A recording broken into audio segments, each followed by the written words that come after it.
नमस्कार, मैं राहुल नागपाल और आप देख रहे हैं हमारा यूट्यूब चैनल बोल 85। मेरे साथ एडवोकेट महमूद प्राचा हैं और आज एक बड़ी घोषणा महमूद प्राचा जी ने कर दी है कि वो जो उत्तर प्रदेश की रामपुर लोकसभा क्षेत्र है, वहां से लोकसभा का चुनाव जो है वो लड़ने जा रहे हैं। आखिरकार फूले अम्बेडकर आंदोलन को लेकर के चलने वाले वो तमाम लोग एक एक करके राजनीतिक होते चले गए, चाहे भानु प्रताप सिंह हो, चाहे एडवोकेट महमूद प्राचा हो और चाहे और अन्य लोग हों जो इस लड़ाई में थे। सर, क्या बात है, लोकसभा के अंदर जाए बगैर लड़ाई मजबूत नहीं हो सकती? हो सकती है, लेकिन जब पुराने ज़माने में किले जीते जाते थे ना, तो एक भी या दो भी या 10 भी, मुट्ठी भर लोग भी, ईमानदार और बहादुर लोग अगर अंदर पहुंच जाएं, तो लड़ाई 10 गुना ज़्यादा मजबूत हो जाती है। ये एक तथ्य है जिसको नकारा नहीं जा सकता।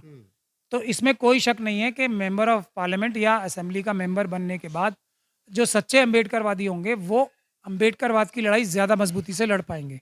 लेकिन ये लड़ाई मैं अपने बारे में बोल सकता हूँ, मुझे देश भर के सभी ईवीएम के जो लोग थे जो लड़ाई को लड़ रहे हैं, तो उन्होंने हमें ये बोला कि हम सब पॉलिटिकल पार्टी से रिक्वेस्ट कर रहे हैं, आप लोग भी कर रहे हो, इतना बड़ा मजबूत जन आंदोलन भी आप लोगों ने खड़ा किया है, तो लेकिन उसमें पॉलिटिकल पार्टीज आपको ज़बानी सपोर्ट तो दे रही हैं, सड़क पे नहीं उतर रही।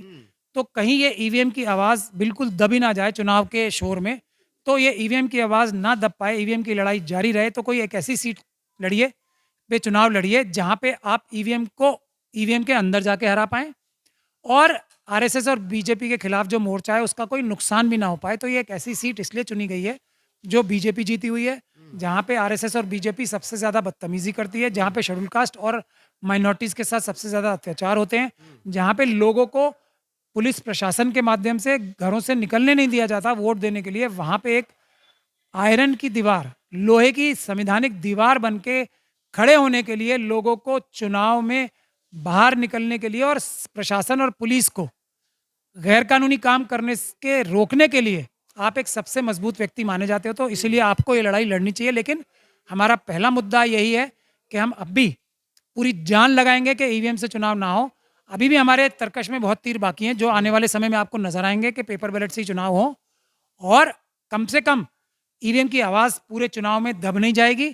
और 19 तारीख के बाद मैं फिर 405 सीटें बचेंगी, पूरी ताकत से जन आंदोलन 405 सीटों पे ईवीएम से हटा के पेपर बैलेट से चुनाव कराने के लिए जुट जाएंगे हमारे सारे साथ। जुट जाएंगे, आप कह रहे हैं कि लेकिन सवाल वहीं खड़ा होता है वकील साहब कि लड़ाई शुरू हुई थी ईवीएम के खिलाफ, लड़ाई शुरू हुई थी फूले अम्बेडकर आंदोलन को मजबूत करने के लिए, लड़ाई शुरू हुई थी समता मैत्री करुणा जिस पर संविधान आधारित है, उस संविधान और लोकतंत्र को बचाने के लिए।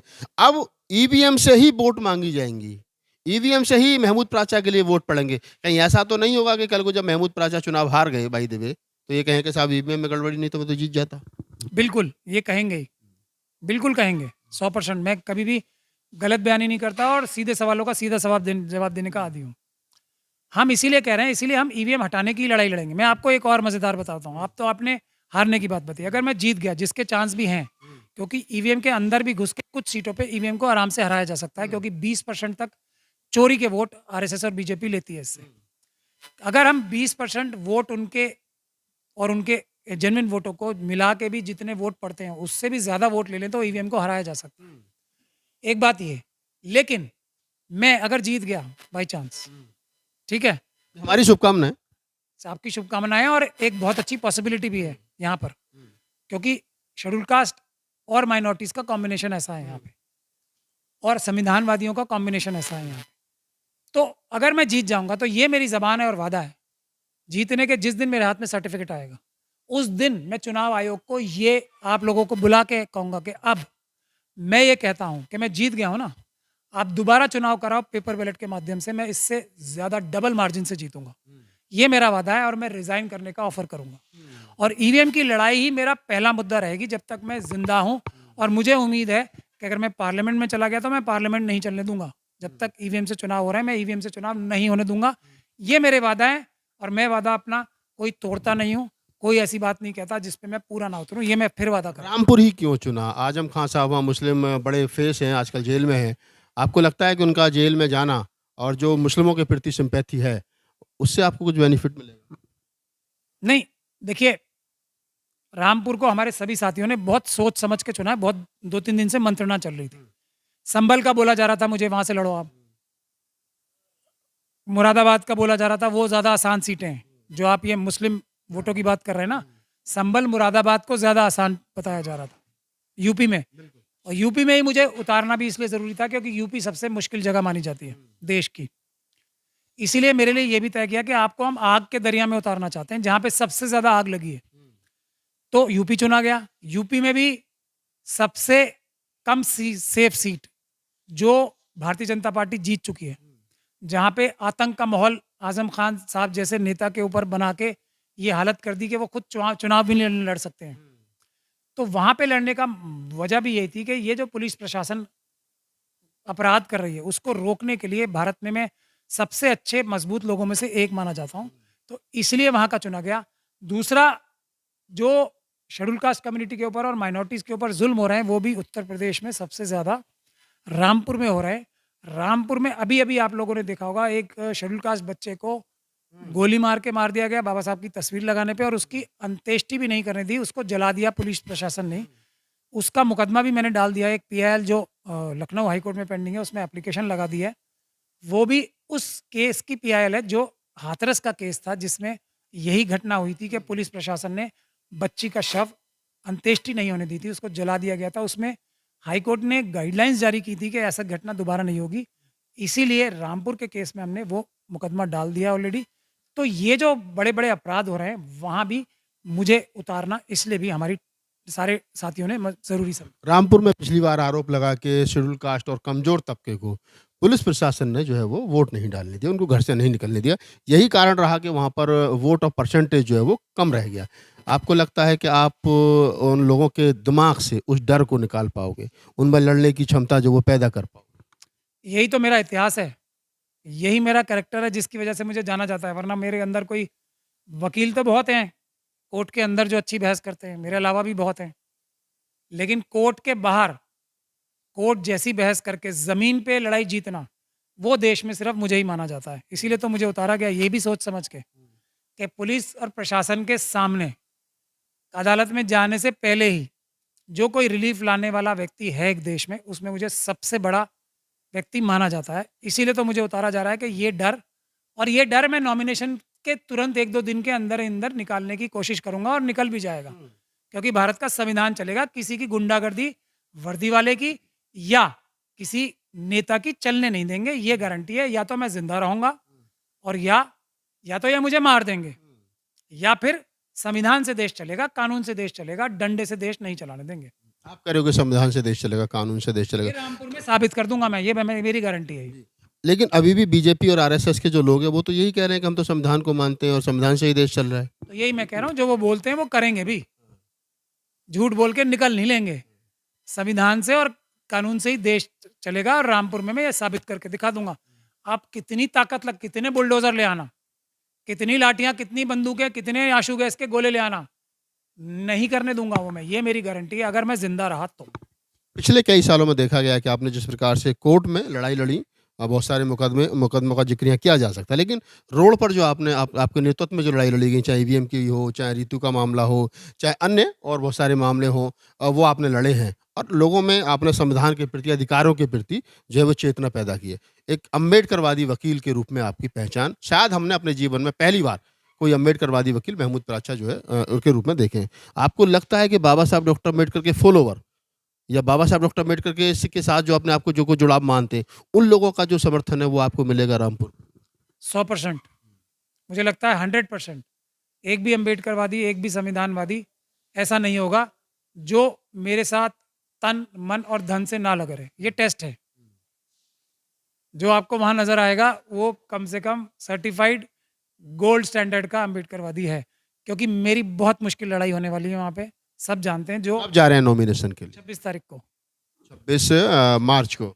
और बाबा साहब डॉक्टर भीमराव अम्बेडकर ने हम सभी अम्बेडकरवादियों से ज़्यादा मुश्किल लड़ाइयाँ सड़क पे भी लड़ी हैं। उनके कलम की लड़ाई तो बहुत लोगों ने जानी है, उनका महार आंदोलन और बाकी आंदोलन जो उन्होंने सड़क पे लगे हैं वो कम जानते हैं। तो उन्हीं का एक छोटा सा रूप है हम भी, डरने वाले नहीं हैं, सड़क पे भी और कलम से भी। अन्य राजनीतिक दलों से बातचीत हुई है? कोई निर्दलीय लड़ेंगे महमूद प्राचा या कांग्रेस, सपा गठबंधन या फिर अन्य किसी राजनीतिक दल से?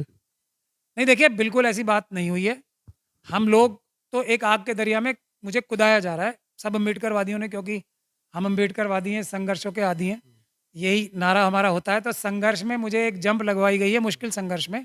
लेकिन कांग्रेस के साथ नजदीकियां तो रही हैं महमूद प्राचा की। बिल्कुल, ये गलत बात नहीं है, नज़दीकियाँ रही भी हैं और हैं भी। कांग्रेस के शीर्ष नेतृत्व के साथ भी बातचीत होती रहती है, बातचीत हुई है। और तो ऐसे में अगर कांग्रेस ये कहे कि महमूद प्राचा जी हम अपना प्रत्याशी आपको बना रहे हैं, तो फिर क्या होगा?